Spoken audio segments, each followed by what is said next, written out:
Hi friends, எல்லாரும் எப்படி இருக்கீங்க? இன்னைக்கு சண்டே எங்கள் வீட்டில் என்ன ஸ்பெஷல் பார்க்கலாம் வாங்க. சுட சுட ஒயிட் ரைஸ், பீஃப் கிரேவி, அப்புறம் பார்த்தீங்கன்னா பொரிச்ச மீன், அப்புறம் மாங்காய் ஊறுகாய்,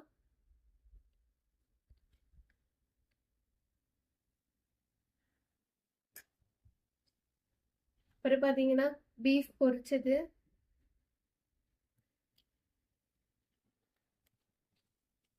அப்புறம் பருப்பு குழம்பு,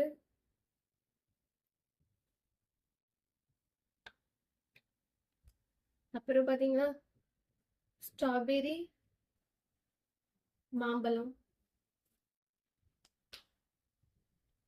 எங்கள் வீட்டில் பார்த்தீங்கன்னா இன்னைக்கு இவ்வளோதான் ஸ்பெஷல். இந்த வீடியோ பிடிச்சிருந்தா எங்களோட ஸ்டெப் சேனலை லைக் அண்ட் சப்ஸ்கிரைப் பண்ணி சப்போர்ட் பண்ணுங்க. Bye friends.